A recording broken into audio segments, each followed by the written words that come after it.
Pathian Paul hu thiang lim mi lo ngai thangu Genesis bung som thum le pakwa chang som ni pakhat Genesis bung som thum le pakwa chang som ni le pakhat nima sila lalpa cho Josepha ne na omsela achunga angila ne ya tan in vel tu po akhongai tira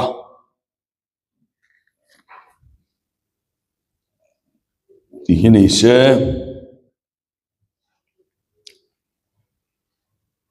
Exodus bung thum chang som pali Exodus bung thum chang som pali tin Pathian in Moses ne na chuan nang in Israel that ne na chuan oma chuan in ne na miron tirani iti turani atiya ka Bible a hian oma kani ti lai ta khom lova in Bible a ome mok ka lova chuwang chuan oma chukani ti kha ela hian ain siak tel khania emi tuma hian emi changa hian an siak tel lawani Exodus ve bung som pasari changru changa chang hian changa le changru chiaran tin lalpan Moses hena mi pui ho malama kallangin Israel thate upaho then khat ruai veng che tin itiang man lui vuak na khakeng langin kalro ngai te hore palung pui chunga soni ma kalo dinganga tin lung pui chui han vuanga ichuan mi pui te in tur tuia lo luang chuak mayang atia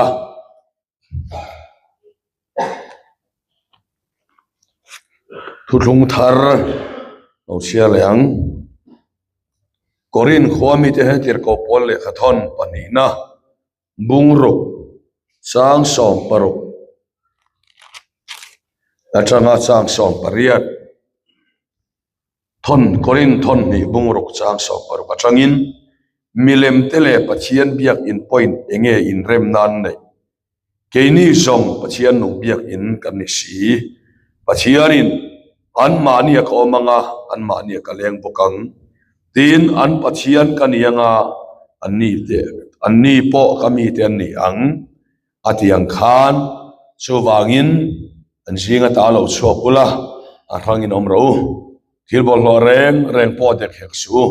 lal panati chuti chuan kalomang chewa intan pa kanianga nangni po katan fanu fapa in ni ang lalpa engkim ithe chuan ati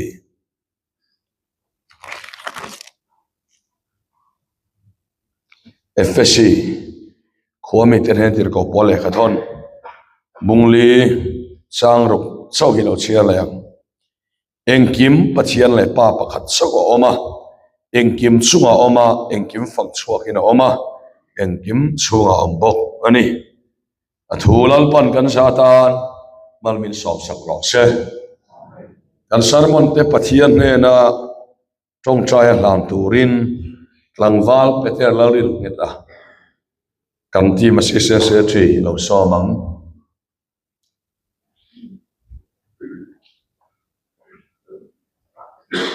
Yema ulimu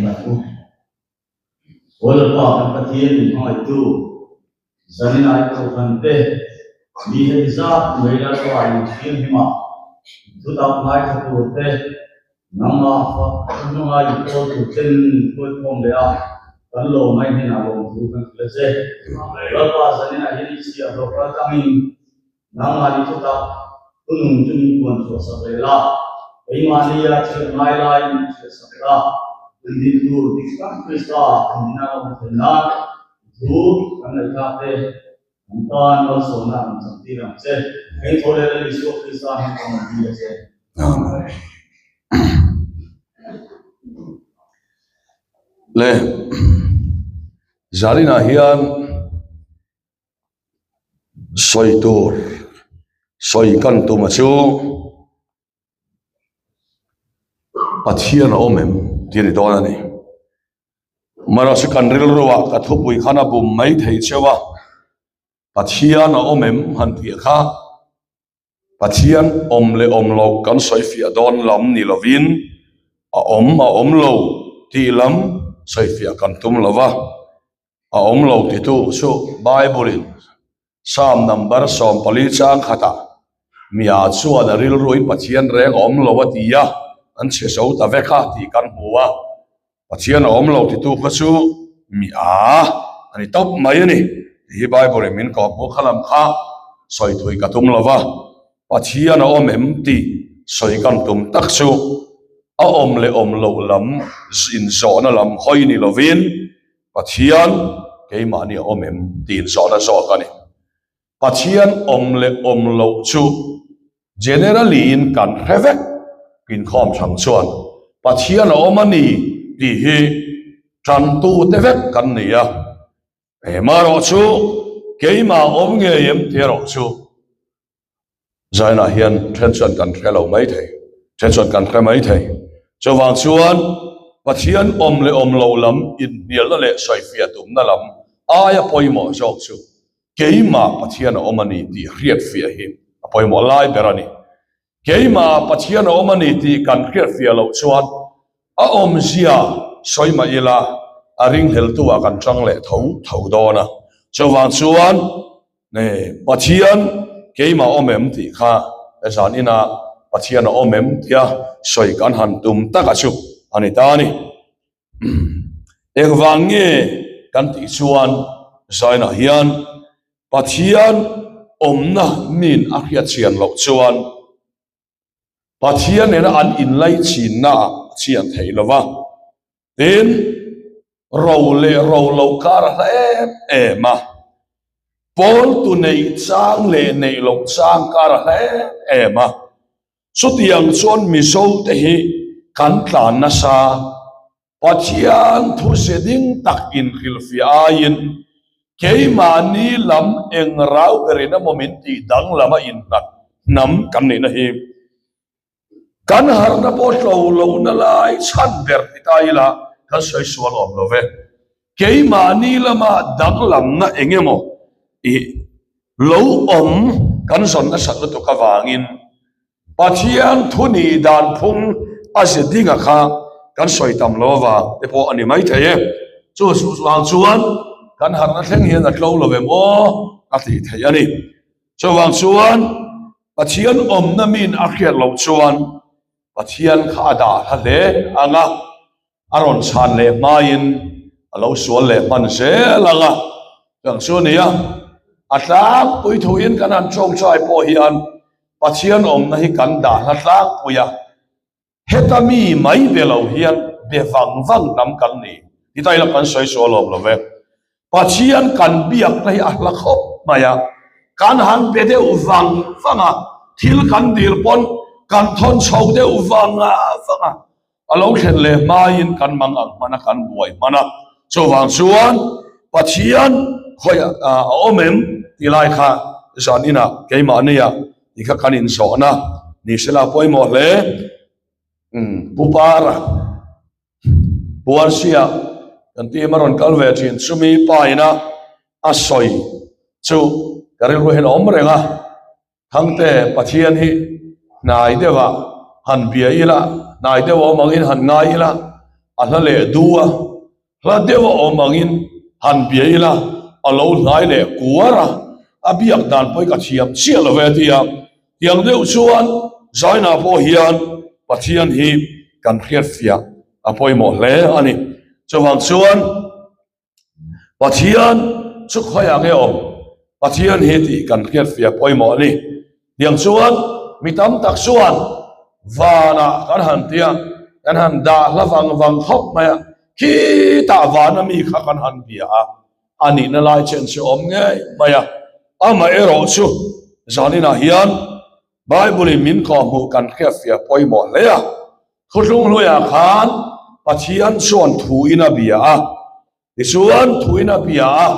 pathian na po la khop mai chawang chuan pathian in ron lo phei chuan an da la awangin an suale mana mosian senai tanga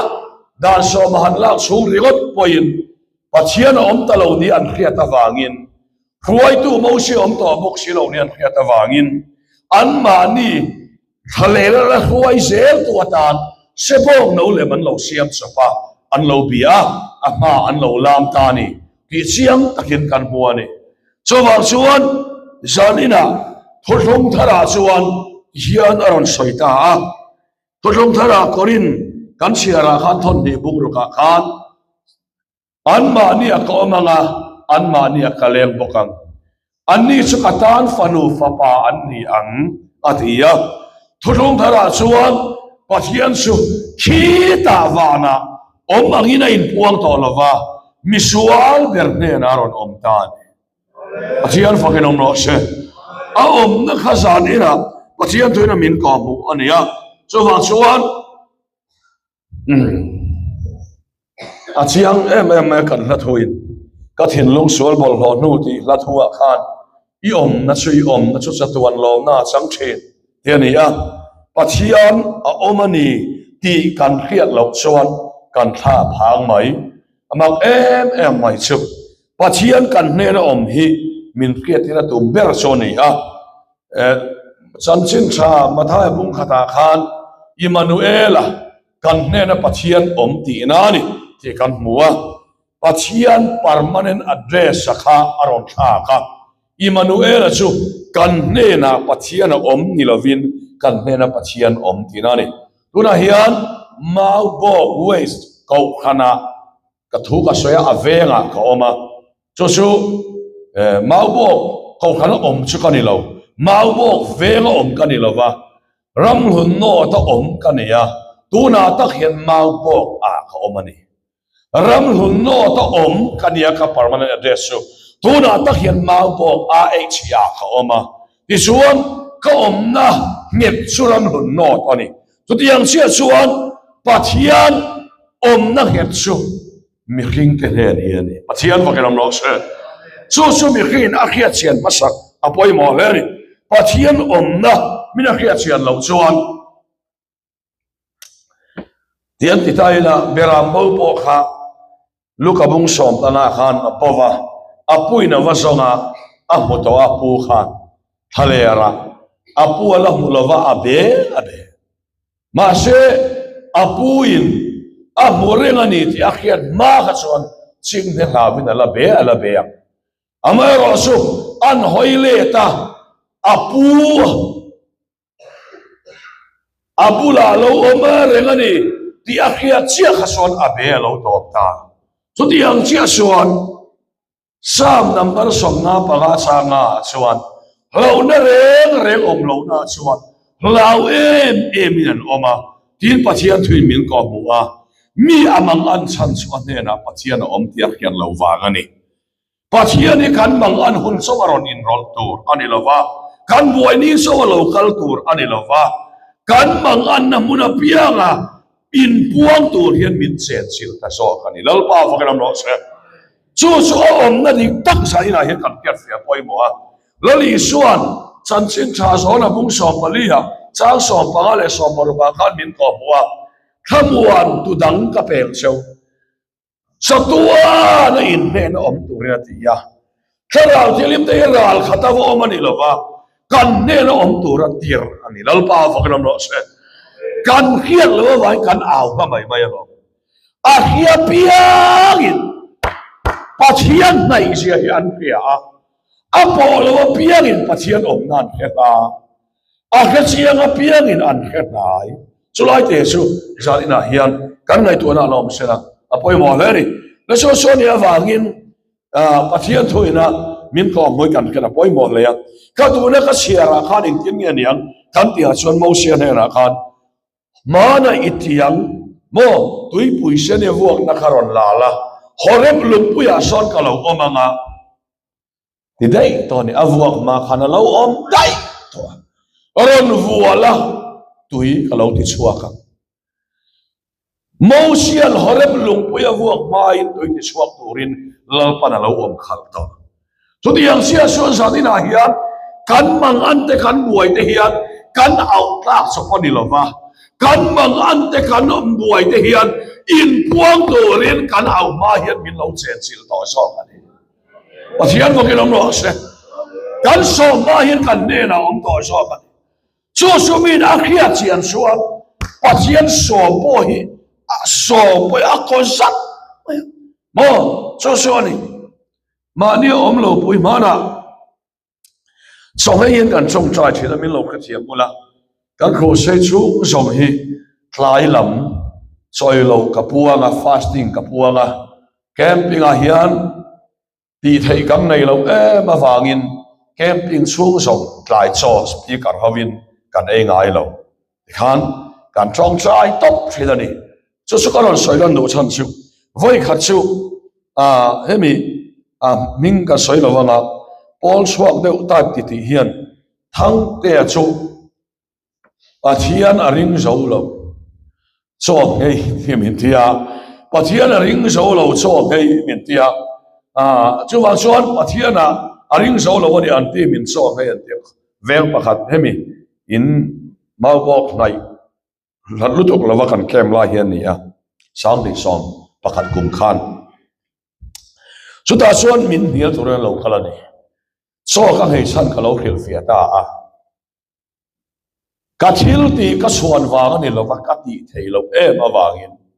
lalpa kan ab zo kan ni ma kan ti thei lo wang kan ti thei lo ti khachia ka piangin ati tu pathian he nan lu ta sa a ka siang lo piangin an lu so ani lam ka chuan kan ti velam khan han pai na sa khopa an min ka soi khara ngai lova kan ti velam khan pai na sa chawang suan kan so kan ngai ta an khat hiam lova ni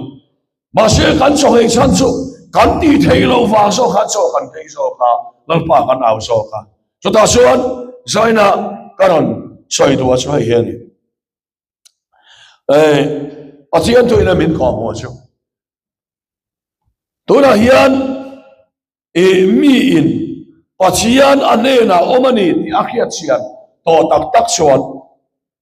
pathian kha aso poin anai to la tewa mi so mani lova suta ka soya chu ela tinge in la dil in mi bil min tia pek to hi kan dil zo khani ka din ka tia me mo pek to hi kan dil zo Calvary akan tan sang son ani to chu pek to kan ni chu kan dil zo kan ti ka soya pek lo pui dirila tu nge min peang pathian min pek to kan dila min chen chil tura alom tir to tharau thialin ma kan dil zo kan ni lalpa kan ro se sulai chu sai na he kan kiat ma poi mo le ma ya khalai po khan man thia ma ngai ni chu wang suan kan ne na om to lalpa i om to awangin lom thunga khela che om ze lang che o kan lo ti ta ni lalpa fakin om ro se i om na sa tuan lo na sang chin lalpa in soi ta ila rombola hian ti hian mi har sa mi mangang ten min kova tuna poin san ni ve lek sol kana ya in ve nga chang hian hom crusade ma mo lutuk mai an oma minon ti tu su kan soi don lama ka ha ve khop maya jan ni khat poi sol ka ni lawa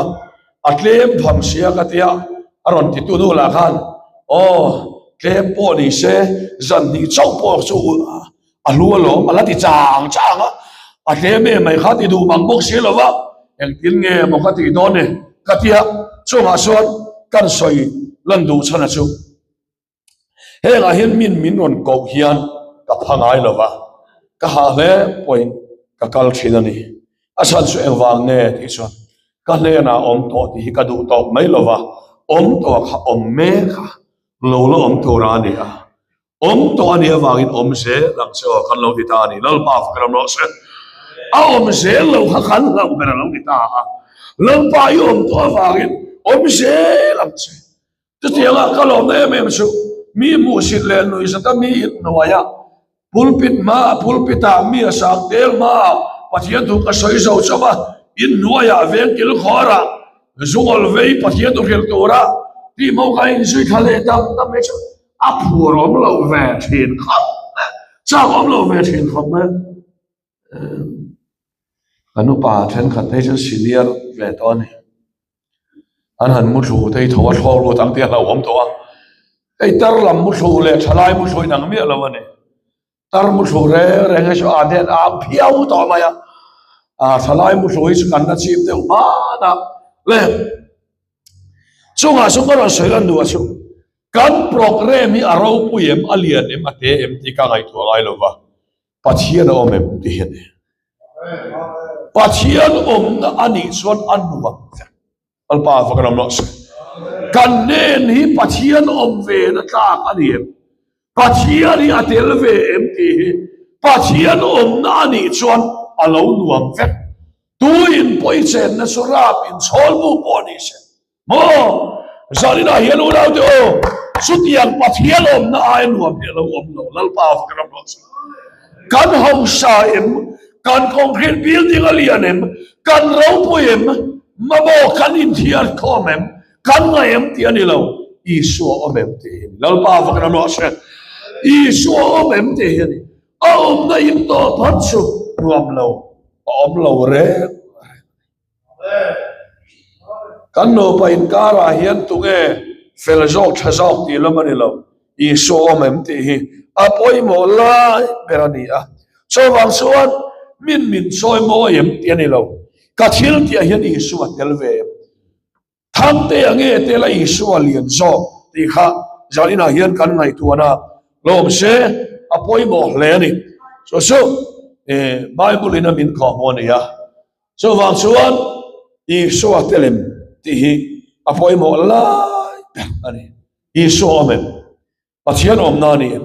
hian ni min fakem min soi mo em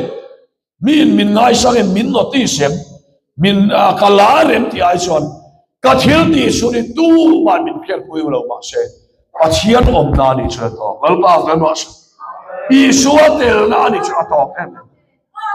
isu amen isu telem ti apoi mo lai a program li na de kan buai talu tu kem o te ka ngai tuwa program sang ka nga den kan buai talu tu kem o te ka ngai tuwa mi kan hi khom na po hian ka ti ve a har na lo khet don reng hian mi tam tak an lui ma sangai lova min lo ka thiam ula kan khiat china po moi rang har na an chim po mi tlem ten ni khata changa in chan kha ni mo kha silama isu kha mizoram aron tel chho ve zela isu tel na ni chuan ram puma dam chuak mai pathian bakiram no sa atel lo na su program rian ang po he chan thop em chawani ani lo pon pa por em chawani han keila apor pu pa thop sut mai chawang suan zalina poi mo bera su isu tel na program a hen kalim ber dal pa bakiram no sa su ke ni ke gp te pavala te po hi kan ni apoi mo le isu om ti khiat na hian ringa to min ti khabua ga min ti rimani kan tam le tam lo lam a in su nakin zela po kan program siam kan ngai tu apoi mo tu dang loi khowela hian kan liberal tatul tol maya mi kan hi tam lo wang ti kan lo wangin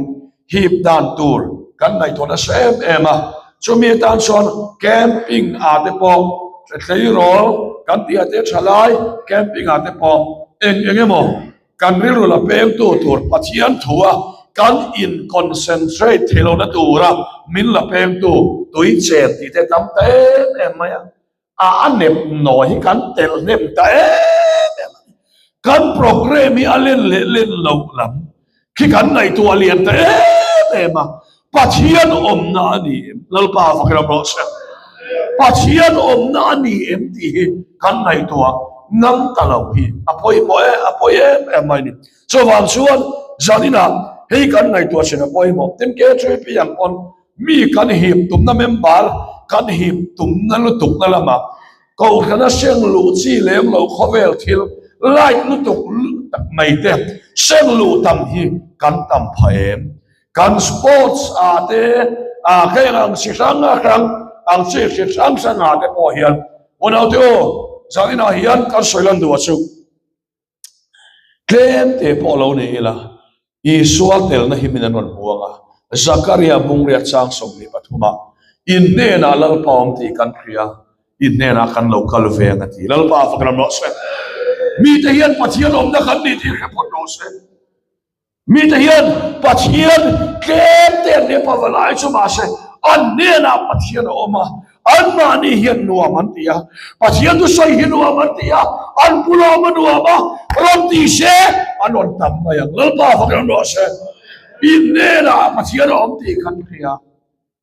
kanon kalfe Zakaria bongriat sang som ni patu pathian tu min ko mo ni so zalina apoi mo lai ber choni le to tiang zel chuan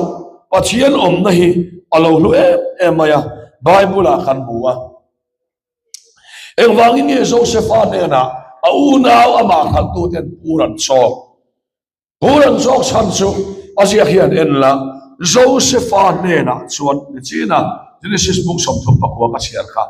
chang som ni pakata Joseph ne na chuan pathian a om zela hi ni top mai ni isuan eng wangin nge khuat khuruman kha a u naw te an chia lo enga tinga lo taka khuruma khan ator mai anena lalpa umani she om tor pui tu anena om khat lalpa fakran no se pathian om lo chuan he om hia he oma pathian om chuan he om hia bo che lalpa fakran no se I om na chu satuan lom na sam thin ti ram kan sa ni kha so wang chuan Joseph kha enga tinga khuruma kha na complain lo enga tinga unaute chom kama khat mai khati khopa an sop zum khan enga tinga an chia lo anena lalpa omani lalpa fakram no se mani omowian rap thak mani omowian hawom lalpa om na te hi sumo an ti thin urtu ai khan an mani om lalpa khan za zo ani so wang chuan pathian khi tai om ti lo ko ta hian om ti ila chen kha tain biak ina chau kan om ti ra biak ina kan om chu kan cha office a dora e zonna pathian mi lo wangin kan om le maya politics field ta kan dang lem le maya biak ina kan du zong le politics field ta kan du zong ai nang le lo wa so wang chuan punau te o khoya po mi la Joseph ne na pathian om zela thang te ne na pathian om zela ti lo ni ro selal pa fakram ro se alam lai khan pathian ne na om ti got ani lo mo ane na pathian om se ti khani le ta chuan ai tim te pon ne tho te rong bola kan so lai hian kan ne na pathian om ni soi lo kan ti ge mani na ina kan om lai te mani so wa khor pa kan om lai te e son na kan va kan lai te hian kan ne na lal pa om zel ani chuan a u naw ti ai Joseph danglam kan danglam nge ya chu ti danglam tu pathian kha kan ne na lo om phot ro se so wang chuan hei Christmas alo om chan Emmanuel kan ne na pathian om ti po kha kan fia poi mo ni dana pe an sual zela dana pe o an ne na zo le mangai puan vele kasime antia ai puan lo vele mo chele a so wang so pathianin ral khada chain kami te ka sai to lo wanga an mania ko mga an mania kaleng to do na ni lalpa fakram no se ka chen sil te son min suwa san to don no ni an lo ti ta ni adang tai ni he ka soi song u na te camping ha chuan han soi ni lai ai fia so hian whiteboard net detail takin pathian kan ne na om dan han soi te nga se whiteboard man na che ni lawa sermon ania so wang chuan ne zalina khang kha ka soi vek man lawang le adon le tu wa chuan lungin an khak le a lungina om chung poin Potifar no puin apotamut puya soma Joseph khan apu Potifar pa azava ni lo chi ve mate Joseph in kapu chuan heng sok himin pe a nang ti lo chuka khuta da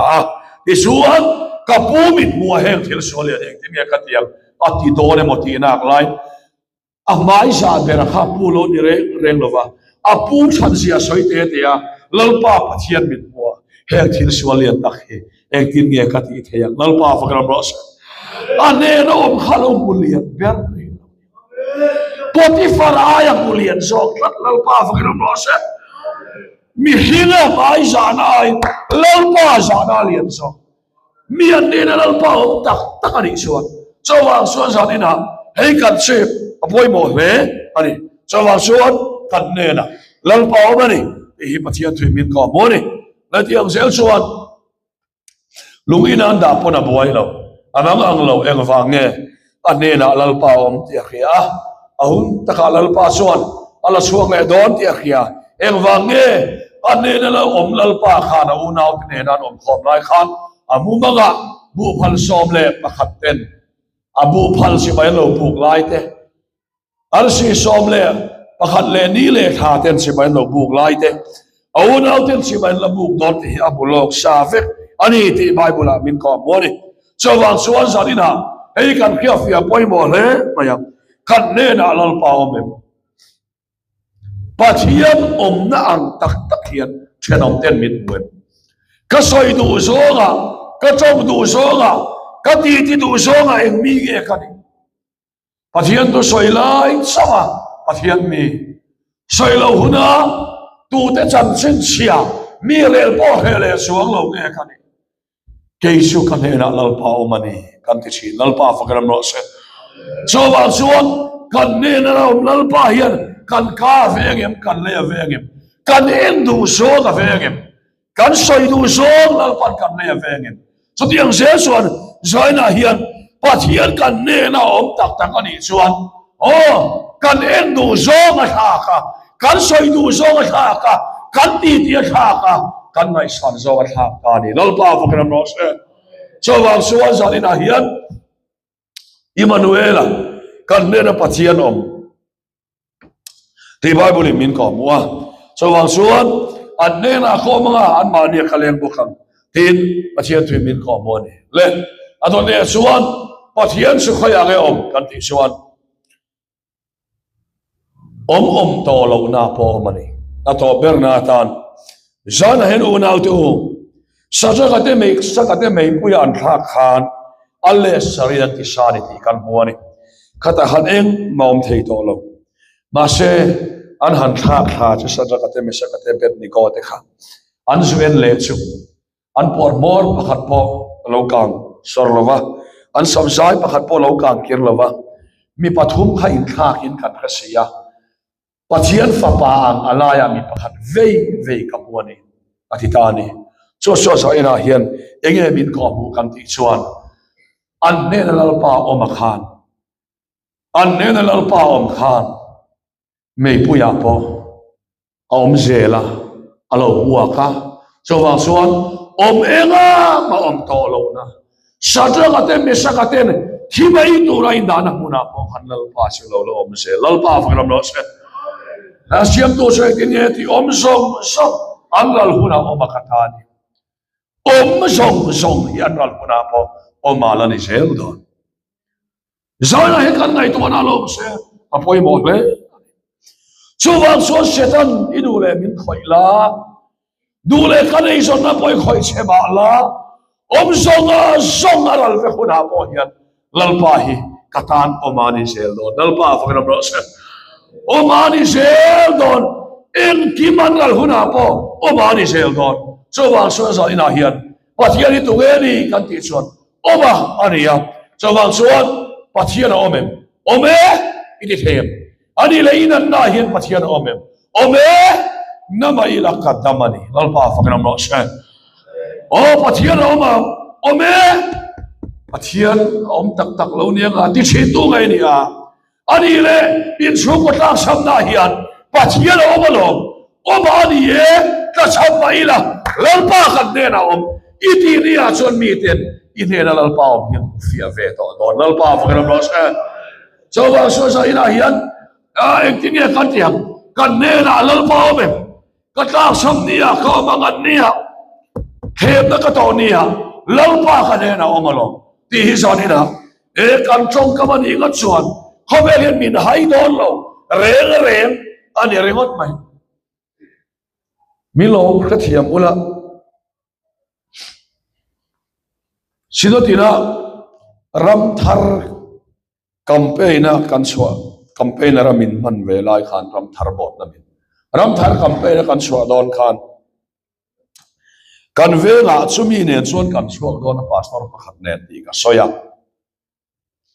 kan veng pa chuan mi lo soi dan chuan engma ni lo ma ila ani mo in mi sia vai in vai kop fu don ve an warwa thiam ve ani po kha mi tlang ani a chowang chuan mi tlang ve ven in kop dona atia kan lo soya kan veng pa ina mi mer khia dan kha ka phu lo ka ti hle maya kani na ai ro puin min khia zaina hian ka sailan do achu speaker ang hian min khiang ti hi ka hlau berani mi tak tak angin amang ania ani chu abuai lo anena lal paum thi antiem ti hi aro pui ber lal pa fakram no sa ai ro pui om lo reng reng anena lal paum khai oi ha chu puram chana chief minister loi pu so ram thang anu phal param chana he mi ve ve thin kom maya kapian tharma khan kapian tharnu aron le kan ena kapa nena te hi tu lai again ti china tia tim khata lo su ve to kapai ne ron bolan chul khom mai na polo mu mal man lo aswa ren mai speaker asu ya kalom lo khom me ru ma chang hian kapa chuan rong bola suak ren mu in min bua kan thamon pui khom mai ane na hian al pao mani ani om ni chuan kan sum kwa kan thamu ati to do ne mo khati lai khan mi bu chin che su katul chin che khane to yang sia so sai na point ko khana po hian kan active chin che hi an lo kwang ti a lo mani kan in pek na chin che hi lo kwang ti to ma mo e po valai mang khom mai ti ba khi soi tu ran phelo wak ti to ma KGP active khom mai ti ba khi soi tu ran phelo wak ti to ma ani hi chu em mi danglam ani na danglam dei to apia thara chang khan alungoi lo don ni a po alungoi na isu ani ane la isu mani lalpa fakram no se ane la yani isu mani pin mi hian min soi ve to ngam te ai to ina poi mo hai chawang chuan tier kaute zir tier som le pani te ka chu ane na lalpa a om to ti an khia nilo isu ane na an om to ti an khia ti ani milo ka thiam lo bula ei isu ane na anom dan ei isu ni ta se isu ane na anom to chuan an ma khalang to lova isu khalang lian to ti na ni mo isu ane na anom to ati ani tiang chuan zanina hian isu ane na khanom to ente lung oi lo ni ate ti tau te po hi anei to ngai lo asan su ati tau ve don ni apo ane na lal paum se to ane na om hi aro pu yani adang lamani miten mitiem miten tu ge min ti ti hi zanina in nai to ila chowa suan pathian khoya nge om an ti chon om pathian om man ti chon om sia kil fe to su ta hian lo tiang che an ma ni kho ma ngathialo an ma ni khaleng ko ngati pathian om man ti suan ta hian om mani ka fa pa hian ta hian om ti a khem ka fa no hian ta hian om ti a khem nge lam thin ke che min suya kanu chu lam thin ma se khem sa ti me chu a fu don lo we mi re khem se la ti chu fu don lo ba so wang son kanu kha ane na lal pa omani ane na isu omani anti swal lam kha varo puile chu don em avalu le chu don em pathian fak kha so wang son kanena pathian om ti a chu pawalaya karong bon kha avalu le chu don em kanena lal pa om ti a chu KGP karong bon kha avalu le chu don em so wang son pathian omem ome heta hian omalon athu kan soite lal fan kan sa tan mal som no se